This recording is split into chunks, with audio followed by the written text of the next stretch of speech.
السلام عليكم ورحمة الله تعالى وبركاته. مبسملا محمدلا مسليا مسلما نحمده ونستعينه ونستغفره ونؤمن به ونتوكل عليه نعوذ بالله من شرور أنفسنا ومن سيئات أعمالنا من يهده الله فلا مضل له ومن يضلله فلا هادي له نشهد أن لا إله إلا الله نشهد أن محمدا عبده ورسوله أرسله بالحق بشيرا ونذيرا وداعيا إلى الله بإذنه سراجا منيرا سبحانك لا علم لنا إلا ما علمتنا إنك أنت العليم الحكيم أما بعد فقد قال الله تعالى في محكم تنزيل والفرقان العليم أعوذ بالله السميع العليم بسم الله الرحمن الرحيم وما عجلك عن قومك يا موسى وقال نبينا صلى الله عليه وسلم العجلة من الشيطان صدق الله مولانا العليم صدق رسوله النبي الكريم ونحن على ذلك من الشاهدين والشاكرين والحمد لله رب العالمين. புகழ் அனைத்தும் இரட்சகன் அல்லாஹ்விற்கே உரித்தாகட்டும். உம்மன் நபி ஸல்லல்லாஹு அலைஹி வஸல்லம் அவர்களின் மீதும் அருமை நாயகம் ஸல்லல்லாஹு அலைஹி வஸல்லம் அவர்களின் குடும்பத்தார்கள், பெருமானார் ஸல்லல்லாஹு அலைஹி வஸல்லம் அவர்களின் தோழர்கள், சஹாபாக்கள், தாபீன்கள், தபோ தாபீன்கள், நல்லவர்கள், நாதாக்கள், உலகத்திலே வாழ்ந்து கொண்டிருக்கக்கூடிய மூமினான முஸ்லிமான ஆண் பெண் இரு சாரார்கள் மீதும், குறிப்பாக உங்களின் மீதும் என் மீதும் அல்லாஹுவின் கருணையும் சாந்தியும் சமாதானமும் என்றென்றும் நின்று நிலவட்டுமாகுக. கணியத்திற்குரியவர்களே, அல்லாஹுவின் நல்லடியார்களே, பகலிலே செய்த அமல்களையும் இரவிலே செய்யக்கூடிய அமல்களையும் அல்லாஹ் கபூல் செய்து நம்முடைய பாவங்களை எல்லாம் அல்லாஹ் 2வது பத்தின் பரக்கத்தால் மன்னித்தருள் புரிவானாக. கண்ணியத்திற்குரியவர்களே, அல்லாஹ் குர்ஆனிலே நபீனா மூசா அலைஹிஸ்ஸலாத்தை பத்தி சொல்றான். அல்லாஹ்வுடைய எல்லா சூறாக்களிலையும் அதிகப்படியாக மூசா அலைஹிஸ்ஸலாத்தை தான் அல்லாஹ் பேசுவான். ஏன்னா அவங்க அல்லாஹ்ட்ட ரொம்ப பேசணுங்க. அவங்க பேரே என்ன சொல்றான்? அல்லாஹ் கலீமுல்லா என்று சொல்லுகிறாங்க. அல்லாஹ்விடத்தில் பேசக்கூடியவர். அந்த மூசா அலைஹிஸ்ஸலாம் பேசுனதுல நிறைய பாடங்கள் நமக்கு இருக்கு. மூசா அலைஹிஸ்ஸலாத்துடைய வரலாறுகளிலே இந்த சமுதாயத்திற்கு நிறைய பாடங்கள் இருக்கிறது என்பதாக நபிகள் நாயகம் ஸல்லல்லாஹு அலைஹி வஸல்லம் அவர்கள் நமக்கு சொல்லுவாங்க. அல்லாஹ் என்ன சொல்லுவான் மூசாட்ட, மூசாவே நீங்க என்ன செய்யுங்க, நான் உங்கள்கிட்ட பேசணும், நீங்க தூர் சீனா மலைக்கு வாங்கன்னு சொல்லுவான். மூசா அலைஹிஸ்ஸலாம் என்ன செய்யுங்க, போவாங்க. போகும்போது அல்லாஹ் சொல்லுவான், நீ வரும்போது என்ன செய்யுங்க, உங்களுடைய கூட்டத்தில் ஒரு 40 பேரை கூட்டிட்டு வாங்கன்னுவான். மூசா அலைஹிஸ்ஸலாம் என்ன செய்வாங்க, ஹாரூன் அலைஹிஸ்ஸலாத்தை கூப்பிட்டு, அவருடைய சகோதரர், அவரும் நபி, ஹாரூன் அலைஹிஸ்ஸலாம் கூப்பிட்டு, நீங்க 40 பேரை கூட்டிட்டு பின்னாடி வாங்க, அல்லாஹ் என்னை கூப்பிட்டுட்டான், நான் சீக்கிரமா போய் அல்லாஹ்ட்ட பேசணும் அப்படின்னு ஆர்வத்தில் என்ன செஞ்சாங்க, அந்த கூட்டத்தை விட்டுட்டு ஹாரூன் அலைஹிஸ்ஸலாத்தை பொறுப்பை கொடுத்துட்டு வேகமா விரைவாக போனாங்க. அவசரமா போனாங்க. போய் தூர் சீனா மலையில ஏறி அவங்க என்ன செஞ்சாங்க, அல்லாஹ்ட்ட பேசணும். அந்த இடத்துல நாம போகும்போது அல்லாஹ்வை சந்திக்க போகக்கூடிய இடத்துல அவங்க மறந்துட்டு செருப்போட போயிடுறாங்க. ஃபஹ்லக்னா அலைக யா மூசா, செருப்பு கழட்டுன்ட்டான்ல. இப்போ அவசரம், எந்த அவசரம், செருப்பை நான் கழட்டுறது கூட ஞாபகம் இல்லை உங்களுக்கு. ஃபஹ்லக்னா அலைக யா மூசா, செருப்பு கழட்டிட்டு வான்ட்டான்ல. வந்த உடனே அடுத்த கேள்வி கேட்டான்ல, வமா ஆஜலக அன் கௌமிக யா மூசா, உன்னை வரும்போது அவங்கள கூட்டிட்டு வர சொன்னில்ல, அவங்கள விட்டுட்டு நீங்க அவசரமா வந்து என்ன காரணம்னு கேட்டான். அவங்கள விட்டுட்டு நீ அவசரமா எதுக்கு வந்த, உனக்கு ஏன் அவ்வளவு அவசரம்னு கேட்கறான்ல. கண்ணியத்திற்குரிய அவர்களை சொன்னாருங்க மூசா அலைஹிஸ்ஸலாம், காலஹும் உலாஹும் அலா அசரி, அவங்க பின்னாடி வந்துட்டு இருக்கிறாங்க. அல்லாஹ் பின்னாடி அவங்களாம் வந்துட்டு இருக்கிறாங்க, அவங்கள நான் ஒருத்தர் ஏற்பாடு பண்ணிட்டு வந்துட்டேன் அப்படின்னு சொன்ன உடனே அடுத்தது சொல்றாரு, நீ எதுக்கு வந்தேன்னு கேட்கறான் அல்லாஹ். அப்ப அவங்க சொன்னாங்க, அஜல்து இலைக்க ரப்பி லித்தரல்லா, ரப்பே உன் பொருத்தம் வேண்டும் என்று வேகமா வந்தேன் நான். அவங்க பதில் சொன்னாங்க, உன்னுடைய பொருத்தம் வேண்டும் வந்தேன்னு சொன்னாங்க. அல்லாஹ் ஜல்லஷானஹு தஆலா அடுத்து பேசனா, கது ஃபத்தன்னாக்கயா கது ஃபத்தன்னா கௌமக்க மின் பாதிக்க, நீங்க விட்டுட்டு வந்தீங்கல்ல உங்க குடும்பம், உங்க கூட்டத்தாரர்களை விட்டுட்டு வந்ததுக்கு பின்னாடி அவல்லஹுமு சாமிரியு, சாமிரின்ற ஒருத்தன் என்ன செஞ்சுட்டான், அவங்கள வழி கெடுத்துட்டான்ட்டான். நீங்க கூட்டிட்டு தானே வர சொன்னேன், நீங்க கூட்டிட்டு வரல, அவங்கள விட்டுட்டு வந்துட்டீங்க. விட்டுட்டு வரும் பொழுது அங்க அல்லாஹ் என்ன செஞ்சுட்டான் சொல்றான், ஃபத்தன்னாக்க, அவன் ஃபித்னா பண்ணிட்டான். சாமிரி என்பவன் ஒரு பசுமாட்டை கொண்டு வந்து வச்சு, இதுதான் அல்லாஹ், இதுதான் கடவுள், இதை இங்க புட்டுட்டு மூசா அங்க போய் தேட போயிட்டாருன்ட்டான். அப்ப ஹாரூன் அலைஹிஸ்ஸலாம் சொல்லி பார்த்தாங்க, கேட்கல. அதனால வழி கட்டுட்டாங்க பாண்டி, அவங்களை விட்டுட்டு வந்துட்டு அவசரப்பட்டு வந்ததுனால நஷ்டம் நமக்கு தான்டா. அல்லாஹ் இதுல இருந்து நமக்கு என்ன பாடம்னா, அவசரம் கூடாது, எதிலேயுமே அவசரம் கூடாது. அவசரத்தை பற்றி பெருமானார் ஸல்லல்லாஹு அலைஹி வஸல்லம் சொல்லும் போது சொன்னாங்க, அல்லாஹ் குர்ஆன் அல்லாஹ்வை பற்றியும் சொல்லுவாங்க, அல் அனாபத்து மினல்லாஹ், நிதானம் அல்லாஹ்வின் தன்மை என்பதாக சொன்னார்கள். நிதானமாக நடப்பதுதான் அல்லாஹ்விற்கு பிடிக்கும். இன்னல்லாஹ மஅஸ் சாபிரீன், நிதானத்தோடு பொறுமையோடு இருப்பவர்களோடு அல்லாஹ் இருக்கிறேன் என்று சொல்லுகிறான். அவசரம் அல் அஜ்லத்து மினஷ் ஷைத்தான், அவசரம் என்பது சைத்தானின் குணம் என்று சொன்னார்கள் பெருமான் ஸல்லல்லாஹு அலைஹி வஸல்லம்.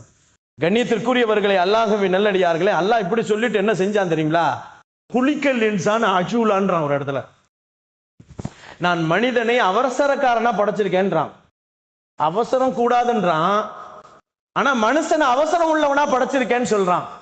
அவசரம் உள்ளவனாக நான் படைத்திருந்தாலும் அவன் அவசரப்பட வேண்டாம், அவன் நிதானமாக இருக்க வேண்டும் என்பதற்காக நிறைய உலகத்துல பாடத்தை கொடுத்திருக்கான். வானத்தை படைச்சான், பூமியை படைச்சான். அந்த வானத்தை படைக்கிறதுக்கு அல்லாஹ் ஜல்ல ஷானஹு தஆலா 6 நாட்களை எடுத்துக்கிட்டான். தேவையில்லை அல்லாஹ்வுக்கு. அல்லாஹ் குன் என்று சொன்னால் 6 வானம் வந்துடும், 7 வானங்கள் தானாக வந்துடும். குன் என்று சொன்னால் பூமி வந்துடும், குன் என்று சொன்னால் மலை உருவாகிரும், குன் என்று சொன்னால் மனிதனை உருவாகிரும். ஆனா அல்லாஹ் என்ன சொல்றான்? உன்னை உருவாக்குவதற்கு 10 மாசத்தை எடுத்துக்கிட்டேன் அல்லாஹ்.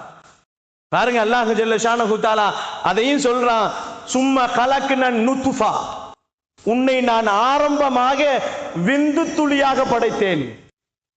அடுத்து சொல்றான் அலக்கா, இரத்த கட்டியாக படைத்தேன். முல்லுகா, சதக்கட்டியாக படைத்தேன். அதுமா, எலும்புகளாக உருவாக்கினேன். அதற்கு அடுத்து சொல்லுவான் ஹல்கன் ஆகர், அப்புறம் ஒரு உடம்பை முழுக்க படைத்தேன். அப்புறம் ரூக ஊதனே. இதுக்கெல்லாம் 9 மாசம் 9 நாள் 9 மணி நேரம், 10 மாசத்துக்கு நெருங்கி 10வது மாசம் வெளியே வந்து விழுந்துறான் மனுஷன். இது எதை காட்டுகிறது என்று சொன்னால், மனிதனே, உன்னை நான் அவசரம் உள்ளவனாக குணமுள்ளவனாக படைத்திருந்தாலும் ஆனால் உன்னை நான் நிதானமாகத்தான் படைத்திருக்கிறேன் என்று சொல்லுகிறான். நிதானமாக தான் இந்த உலகத்துக்கு நீ வர, 10 மாசத்துக்கு பின்னாடி தான் வர. அப்படி இருக்கும் பொழுது நீ நிதானமாக வாழ வேண்டும். எந்த காரியங்களை எடுத்துக்கொண்டாலும் நிதானத்தை கடைபிடி. நிதானம் அல் இனாபத்து மினல்லாஹ், நிதானம் என்பது அல்லாஹ்விடத்திலிருந்து வரக்கூடிய குணம். அதனால எந்த ஒரு விஷயமா இருந்தாலும் உடனே மசூரா செய்யணும். குடும்ப பிரச்சனையா இருந்தாலும் நிதானமாக நம்ம நடக்கணும். அல்லாஹ் சொல்லுவான், கணவன் மனைவிக்கு பிரச்சனை வரும். கணவன் மனைவிக்கு பிரச்சனை இல்லாத யாருமே இல்லை. பெரிய அவுலியாவாக இருந்தாலும் சரி, நபிமார்களாக இருந்தாலும் சரி, நபி ஸல்லல்லாஹு அலைஹி வஸல்லம் அவர்களுக்கும் ஆயிஷா நாய்க்கு பிரச்சனை வரும். ஃபாத்திமா ரலியல்லாஹு அவர்களுக்கும் அலி ரலியல்லாஹுக்கு பிரச்சனை வரும். என்ன செய்வாங்க? ஃபாத்திமா ரலியல்லாஹு அலி ரலியல்லாஹு பிரச்சனை வந்தாலும் சால்வ் பண்ணிக்குவாங்க. அதே மாதிரி தான் நபிகள் நாயகம் ஸல்லல்லாஹு அலைஹி வஸல்லம் அவர்களும் ஆயிஷா நாய்க்கும் பிரச்சனை வந்துச்சு, நிதானமாக அதை முடிச்சுக்கிட்டாங்க. ஒரு நேரத்தில் அப்படிதான் பிரச்சனை பேசி முத்திக்கிட்டு இருக்குது, பேசிக்கிட்டே இருக்கிறாங்க, சொல்றாங்க கேட்கல. என்னைக்குமே பெண்கள் பிடிவாதமாக பிடிச்சா மாற மாட்டாங்க. ஆயிஷா நாய்கிட்ட சொல்றாங்க பெருமானார், அவங்க கேட்கல, திரும்ப திரும்ப சொல்றாங்க கேட்கல. ஒரு கட்டத்தில் பெருமான் ஸல்லல்லாஹு அலைஹி வஸல்லம் சொன்னாங்க, நடுவர் ஒன்று வச்சு பேசலாமான்னு கேட்டாங்க. பொதுவாகவே பெண் ஆணுக்கும் கணவனுக்கும் மனைவிக்கும் பிரச்சனை, ஏதாவது பிரச்சனைகள் வந்துச்சுன்னு சொன்னா உடனே தலாவுக்கு போயிடக்கூடாது, குலாவுக்கு போயிடக்கூடாது. 10 விஷயங்களை தாண்டிட்டு தான் நீங்க தலாக்குக்கு போகணும் அப்படின்னு அல்லாஹ் குர்ஆன்ல சொல்றான். அல்லாஹ் அதைத்தான் விரியப்படுகிறான் என்பதாக சொல்லப்படுகிறது. ஏனென்று சொன்னால், ஒரு பெண் வளைவான எலும்பை கொண்டு படைக்கப்பட்டிருக்கிறார். அவருடைய புத்தியே கோணலா தான் இருக்கும். நம்ம வளைஞ்சுதான் போகணும்ன்றாங்க. நபி ஸல்லல்லாஹு அலைஹி வஸல்லம் சொன்னார்கள், நீங்க உங்க மனைவியோடு வளைந்து போங்கள், நீங்கள் மனைவியிடத்தில் தோத்து போங்க, நீங்க ஜெயிப்பீங்கன்னு சொன்னாங்க பெருமான் ஸல்லல்லாஹு அலைஹி வஸல்லம். 11 மனைவியிட்டையும் தோத்து போனாங்க பெருமான் ஸல்லல்லாஹு அலைஹி வஸல்லம், ஜெயித்தாங்க. ஒரு என்ன உதாரணத்துக்கு கூட ஒரு இடத்துல பெருமான் ஸல்லல்லாஹு அலைஹி வஸல்லம் ஓட்டப்பந்தயத்தில் போனாங்க ஆயிஷா நாயகி கூட. ஆயிஷா நாயகி வேக வேகமா அவங்க 2 பேரும் ஓட்டப்பந்தயம் ஓடிட்டு இருக்கிறாங்க. பெருமானார் ஜெயிச்சுட்டாங்க. ஆயிஷா நாயகிக்கு அப்படியே கவலை ஆயிடுச்சு, என்ன நீங்க ஜெயிச்சுட்டீங்க, நான் தோத்துட்டேன். உடனே திரும்பி போலான்னாங்க. 2வது ஓட்டப்பந்தயம் போகும்போது பெருமான் ஸல்லல்லாஹு அலைஹி வஸல்லம் ஆயிஷா நாயகி ஓட விட்டுட்டு இவங்க பின்னாடி மெதுவா ஓடுறாங்க, ஜெயிக்க வச்சாங்க. பெருமான் ஸல்லல்லாஹு அலைஹி வஸல்லம் அவர்கள் நிதானமாக தன் மனைவி இடத்துல கையாண்டார்கள். கண்ணியத்திற்குரியவர்களே, அல்லாஹ்வின் நல்லடியார்களே, மனிதன் அவசரத்தை அவன் எடுத்துக்கொள்ள வேண்டாம் என்பதை பெருமான் ஸல்லல்லாஹு அலைஹி வஸல்லம் அவர்கள் அப்படித்தான் கொண்டு வந்தாங்க. ஆயிஷா நாயகி ரசூலுல்லாஹும் பிரச்சனை, நடுவருவத்தை வச்சு பேசிக்கலாமான்னு கேட்குறாங்க. அப்ப சொல்றாங்க, நடுவர் வச்சு பேசுறதா, ஏன்னா நம்ம விஷயத்தை வெளியே போய் சொல்றதா? வேணாம் வேணாம், வெளியேனாக்க அடுத்தவரை கொண்டு போய்க்க வேணாம். நம்ம குடும்பத்திலேயே நமக்கு நல்லதை நினைக்கிறவங்க யாரு?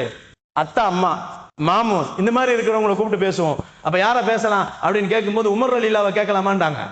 உமர் ரலியல்லாஹு ரசூலுல்லாஹ்வுக்கு மாமனார், ரசூலுல்லாஹ்வுக்கு மாமன் தான் உமர். அப்ப மாமனா இருந்தாலும் அவர் கொஞ்சம் கோபக்காரர், வேண்டான்ட்டாங்க. ஆயிஷா நாயகி, அவர் கொஞ்சம் கோபம், அவர் படக்கு படக்குன்னு ஏதாவது பேசுவார், அது எனக்கு செட் ஆகாதுன்ட்டாங்க. இருந்தாலும் பெருமானா ஸல்லல்லாஹு அலைஹி வஸல்லம் மனைவி வீட்டை தான் அபிப்பிராயம் கேட்கறாங்க. ரெண்டாவது கேட்டாங்க, அபூபக்கர் ரலியல்லாஹு கூப்பிடலாமான்னு. கூப்பிடலாம். ஏன்னா அபூபக்கர் ரலியல்லாஹு அவங்க தவப்பனார்ல, அவரும் ரசூலுல்லாஹ்வுக்கு மாமனாரு. அபூபக்கர் ரலியல்லாஹு கூப்பிடலான்னு கூப்பிட்டாங்க. கூப்பிட்டு உட்கார வச்சு பேசும்போது பெருமானா ஸல்லல்லாஹு அலைஹி வஸல்லம் அப்பவும் என்ன செய்யறாங்க? மனைவிக்கு தான் முன்னுரிமை சொல்றாங்க. நீங்க பிரச்சனையை சொல்றீங்களா, நான் சொல்லட்டுமா? பிரச்சனையை நீங்க சொன்னா தானே நடுவருக்கு தெரியும். நீங்க சொல்றீங்களா, நான் சொல்லட்டுமா? நீங்களே சொல்லுங்க, ஆனா உண்மையை மட்டும் சொல்லுங்கன்றாங்க. கோபம் வந்தது அபூபக்கர் சித்திக் ரலியல்லாஹு. யாரை பார்த்து சொன்ன? நாட்களை இதுவரைக்கும் பொய் சொல்லாத பெருமான் ஸல்லல்லாஹு அலைஹி வஸல்லம் அவர்களை பார்த்து பொய் மட்டும் சொல்லாதன்னு சொல்லி நீ சொன்னது தப்புன்னு ஓங்கி ஒரே அற விட்டாங்க. நபி ஸல்லல்லாஹு அலைஹி வஸல்லம் கூப்பிட்டாங்க, உங்களை பிரச்சனை பண்றது கூப்பிடல, நான் அபூபக்கர் ரலியல்லாஹு பார்த்து சொன்னாங்க, எங்களுக்குள்ள பிரச்சனையை உருவாக்க கூப்பிடல, அவங்கள சால்வ் பண்றதுக்கு கூப்பிட்டேன், நீங்க போங்க, எங்க பிரச்சனை முடிஞ்சு போச்சுட்டாங்க ரசூலுல்லாஹ். கண்ணியத்திற்குரியவர்களே, அல்லாஹ்வின் நல்லடியார்களே, நாம் கோபப்படக்கூடாது. அது மட்டுமல்ல, நிதானமாக செயல்பட வேண்டும் என்பதை பெருமான் ஸல்லல்லாஹு அலைஹி வஸல்லம் வாழ்க்கையிலே நமக்கு சொல்லி காட்டப்படுகிறது. மூசா அலைஹிஸ்ஸலாம் தூர் மலைக்கு போயிட்டு வந்தாங்க இல்லையா? தௌராத்தை வாங்கிட்டு இறங்கி வந்த உடனே இடையில சைத்தானை பார்த்தாங்க. அவங்க அடிக்கடி சைத்தான்கிட்ட பேசுவாங்க. சைத்தான் வந்து என்ன செஞ்சா, பேசிட்டு இருக்கும்போது சைத்தான்கிட்ட கேட்டாங்களாம், உனக்கு இந்த நிலைமை வந்து ஏன்னு கேட்டாங்களாம். என்ன நிலைமை? சபிக்கப்பட்டவனாக ஆகிட்ட, எல்லாரும் உன்னை தூக்கி எறிஞ்சு பேசுறாங்க, நீ அல்லாஹ்விடத்துல கியாமத்து வரைக்கும் சபிக்கப்பட்டவனாக மாறிட்ட. ஆனா நீ இருந்த லெவலே வேற, மலக்குகளின் தலைவராக இருந்த, அல்லாஹ்விற்கு நெருக்கமா இருந்த, சஜிதா செய்யாத இடமே இல்லையே, அவ்வளவு பெரிய ஆளா இருந்தியே, நீ இந்த நிலைமைக்கு வந்தது காரணம் என்ன? அல் அஜ்லத்து அப்படின்றான். அவசரப்பட்டுட்டேன் கொஞ்சம்டா. அதனால தான் பெருமானா ஸல்லல்லாஹு அலைஹி வஸல்லம் சொன்னாங்க, அல் அஜ்லத்து மினஷ் ஷைத்தான். அவசரப்படக்கூடியவர்கள் சைத்தானின் குலத்தில் உள்ளவர்கள் என்பதாக பெருமானார் ஸல்லல்லாஹு அலைஹி வஸல்லம் சொல்லி காட்டாங்க. கண்ணியத்திற்குரியவர்களே, அல்லாஹ்வின் நல்லடியார்களே, இல்ல விஷயம் மார்க்கத்தில் சில விஷயங்களுக்கு அவசரப்பட சொன்னாங்க. எல்லா விஷயத்திலும் அவசரப்படக்கூடாது. ஆனால் ஒரு 6 விஷயங்களுக்கு நீங்கள் அவசரப்படுங்கள் என்று பெருமான் ஸல்லல்லாஹு அலைஹி வஸல்லம் நமக்கு சொன்னாங்க. இந்த 6 விஷயத்தை மட்டும் சொல்லி முடிச்சுக்கிறேன். தொழுகு நேரமாச்சுன்னா உடனே தொழுதுருங்க. ஒன்னு சொன்னாங்க பெருமான் ஸல்லல்லாஹு அலைஹி வஸல்லம், வக்த் வந்துருச்சுன்னு சொன்னா கலா செஞ்சிடாதீங்க.